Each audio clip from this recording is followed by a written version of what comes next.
की हिदायत है। अल्लाह ताला कि झूठ बोलने वालों पर अल्लाह की लानत बरसती है। झूठ बोलने वालों पर अल्लाह की लानत बरसती है। हम क्यों हर बात में झूठ के कलिमात कहते हैं? हम एक दूसरे को झूठ का वार मारते हैं। प्यारे मुस्तफ़ा सल्लल्लाहु अलैहि वसल्लम कभी कभी ज़ुबान से गालियाँ देते हैं, मगर हदीस पाक सुनिए। मेरे आका हज़रत सुहैल बिन साद रज़ी अल्लाह ताला अन्हु से मरवी है कि रसूलुल्लाह सल्लल्लाहु अलैहि वसल्लम इरशाद फरमाते हैं कि जो शख्स मेरे लिए इस चीज़ का ज़ामिन हो जाए जो उसके जबड़ों के दरमियान है। जबड़ा समझ रहे हैं? ये दोनों जबड़े हैं। इन दोनों जबड़ों के बीच में क्या है? ज़बान है। इन दोनों जबड़ों के बीच में दरमियान है उसका, यानी ज़बान का, और उसका जो उसके दोनों पाँव के बीच में है, यानी शर्म का। यानी गोया के सरकार इस हदीस पाक फरमाते हैं कि जो इन दोनों की हिफाजत कर ले, सरकार फरमाते हैं उसके लिए मैं जन्नत का ज़ामिन और ज़िम्मेदार। गोया के फरमाते कि इन दो की हिफाजत तुम करो, जन्नत तुम्हें अता है। यानी जन्नत का ज़ामिन मैं हूँ। फरमाते उसके लिए जन्नत का ज़ामिन हो, यानी ज़बान और शर्मगाह को बुरी बातों से, बुरी चीज़ों से बचाने पर जन्नत का वादा मेरे आका सल्लल्लाहु अलैहि वसल्लम ने इरशाद किया। और आज देखिए सबसे ज़्यादा गुनाह या तो ज़बान से हैं या शर्मगाह से, और इन्हीं दोनों की हिफाजत हम नहीं कर पाते। कसम खुदा की अगर इन दो चीज़ों की हिफाजत बंदे मोमिन कर ले तो वो बहुत बड़ा आबिद है, बहुत बड़ा मुत्तकी और परहेज़गार है। यही ज़बान है कि कलमा पढ़वा करके मुसलमान बनाती है, और यही ज़बान है कि कलमा होने के बाद भी दायरे इस्लाम से बाहर कर देती है। यही ज़बान है, और यही ज़बान है कि जिसकी बुनियाद पर कोई बुरा बिगड़ा हुआ काम भी बन जाता है, और यही ज़बान है जिससे बना हुआ काम भी बिगड़ जाता है। इसलिए मेरे आका ने फरमाया कि इन दो जबड़ों के बीच में जो ज़बान है, इस ज़बान की तुम हिफाजत करो। इसे कभी गाली या गलौज या किसी फहश कलमे या किसी गैर शरई बातों में इन ज़बान को इस्तेमाल मत करो, और अपने शर्मगाहों की हिफाजत करो। आज ये दौर चल रहा है, आज लोग देख रहे हैं कोई मोहब्बत में मुलविस है, कोई किसी काम में मुलविस है, और उसे वो जायज़ तरीके का इशारा कर रहे हैं, मगर शरीयत ने उसे जायज़ करार नहीं दिया है, या शरीयत उसकी तरफ जायज़ का रुख नहीं फरमाती, बल्कि वो नाजायज़ है, वो हराम है। गोया कि अब इसी ज़बान से झूठ भी कलमात निकलते हैं। अब अंदाज़ा कीजिए, एक और हदीस पाक में सरकार दो आलम सल्लल्लाहु अलैहि वसल्लम इरशाद फरमाते हैं कि बंदा अल्लाह ताला की खुशनुदी की बात बोलता रहता है और उसकी तरफ तवज्जो भी नहीं करता, यानी ये चाहता है कि अल्लाह मुझसे राज़ी हो जाए, और वो झूठ बोलता रहता है। एक हदीस पाक में फरमाया कि जो चीज़ इंसान को सबसे ज़्यादा जन्नत में दाखिल करने वाली है वो है उसका तक़वा और उसके अच्छा अखलाक। जो बातें इंसान को जन्नत में दाखिल फरमाने वाली हैं वो उसका तक़वा है और हुस्न अखलाक है, और जो चीज़ इंसान को सबसे ज़्यादा जहन्नम में ले जाने वाली है वो है झूठ बोलना और बुरी बातों से और अपने शर्मगाह की हिफाजत न करना। और इनको हम छोटा समझते हैं, और आज हम झूठ को या शर्मगाह के मामले को इनको हम गुनाह नहीं समझते। हालांकि हमारा अक़ीदा तो यही है, अक़ीदा हमारा यही है कि झूठ बोलना गुनाह है, और रब तबारक व तआला के बारे में भी हम अक़ीदा यही रखते हैं कि अल्लाह हर ऐब से पाक है। ये अक़ीदा है कि नहीं हमारा? हर गुनाह से पाक है, हर ऐबदार चीज़ से पाक है, और झूठ ऐब है कि नहीं है? एक और हदीस पाक में प्यारे मुस्तफ़ा सब फरमाते हैं कि हुज़ूर सल्लल्लाहु अलैहि वसल्लम की खिदमत में हाजिर हुआ और अर्ज़ किया निजात क्या है?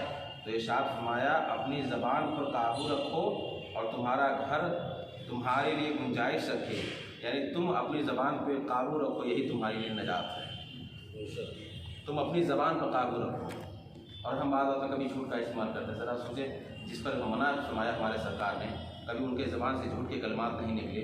जिन गौसुल आज़म दस्तगीर के हम 11वीं शरीफ मनाते हैं, या कभी आपने पढ़ा कहीं सुना कि उनके ज़ुबान से कभी झूठ की उनकी एक सच ने 40 लोगों को कलमा इस्लाम अता फरमा दिया। एक सच ने कितनों को शरबत इस्लाम पिला दिया। और फिर अगर हम झूठ कहें और मोहब्बत का दावा करें तो ये बताएं कि हम सच्चे हैं या हम खुद झूठे हैं अपनी मोहब्बत में, तो हम झूठे हैं।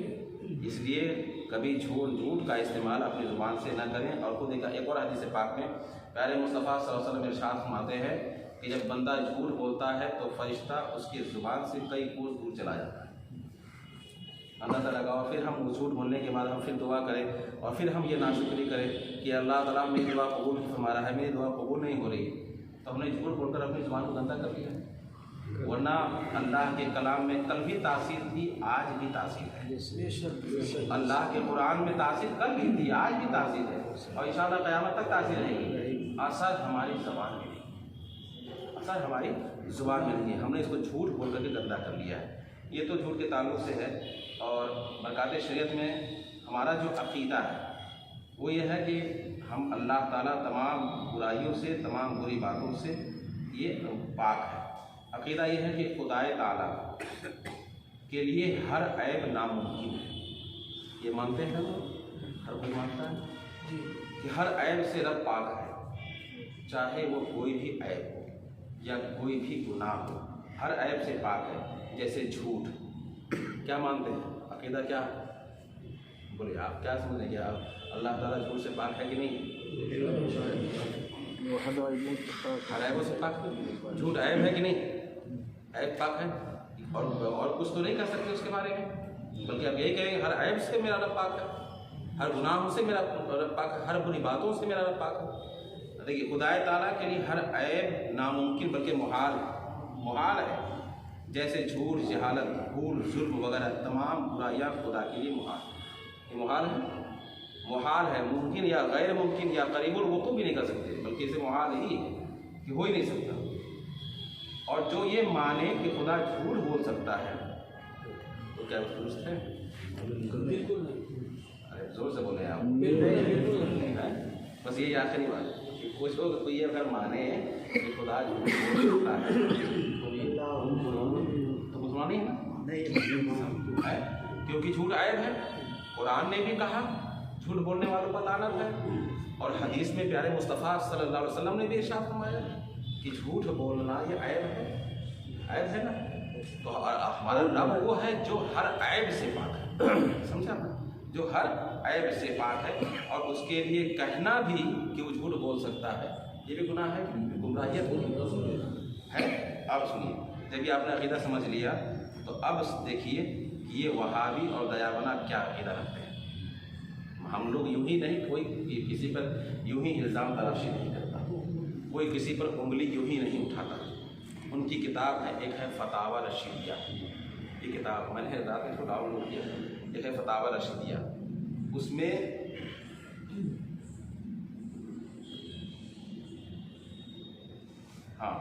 उसमें फतावा रशीदिया सफ़ा नंबर 237 किताबुल अक़ाइद, ये किताब की बात है।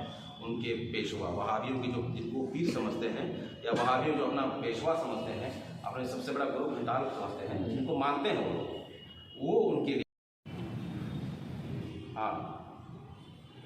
उनके कहने का पूरा साफ साफ ये लिखा हुआ है। उनका वहाबियों का पेशवा जो रशीद अहमद गंगोई लिखता है और इस्माइल देहलवी भी लिखता है, सफ़ा नंबर 17-18 पर लिखता है कि अल्लाह झूठ बोलने पर कादिर है। पढ़िए, नौज़ बिल्लाह, ये साफ उनकी बातें लिखी। अगर मानते हो नहीं मानते हो, सब कहेंगे मानते हो। जब मानते हो तो उनकी किताबें हैं, उन्होंने अपनी किताब में लिखा। वो क्या लिखते हैं कि अल्लाह झूठ बोल सकता है मगर बोलता नहीं। जब उसने खुदा को नहीं छोड़ा तो हमारे नबी की कहाँ शामिल है? ये तो अभी एक बात मैंने कही है, अगर उनके पूरे निकालो तो उसने हमारे नबी के बारे में, हमारे वलियों के बारे में यहाँ तक कहा है या गौसुल आजम दस्तगीर कहना हराम, मगर बोलता नहीं। ये लफ्ज़ उनके लिखे हुए सब।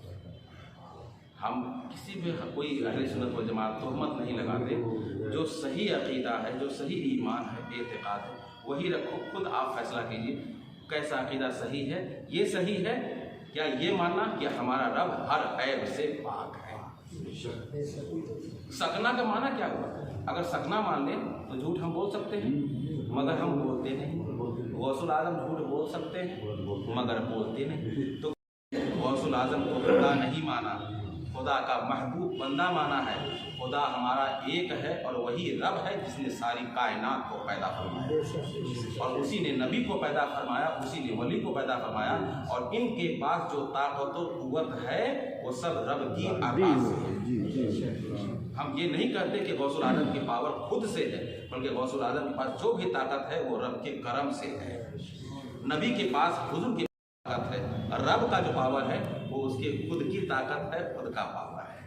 उसे किसी ने अता नहीं किया बल्कि उसने सबको अता किया। अब इसी एक लफ्ज़ समझ कि अल्लाह झूठ बोल सकता है मगर बोलता नहीं, ये इनकी किताब फतावा रशीदिया में साफ साफ इन्होंने तहरीर फरमाया है। ये है फतावा रशीदिया। अब अल्लाह महफूज फरमाए। ये तो खुदा के बारे में। अगर मैं यही बात इंशाल्लाह नबी के बारे में, वली के बारे में बताऊँगा जब मौके आएंगे। हमारा अकीदा क्या है आप खुद फैसला कर सकते हैं। अल्लाह ताला बहुत करम फरमा है कि हमें उस मजहब उस दार हैं और खुदा की इबादत करने वाले हैं। अल्लाह की बारगाह में दुआ है मौला हमें इसी अकीदे पर और इसी ईमान पर जिंदा रखे और आखिरी सांस हो इसी अकीदे पर हमारी। मौला साहब कि ये वज़ू है, जैसे नमाज है, मस्जिद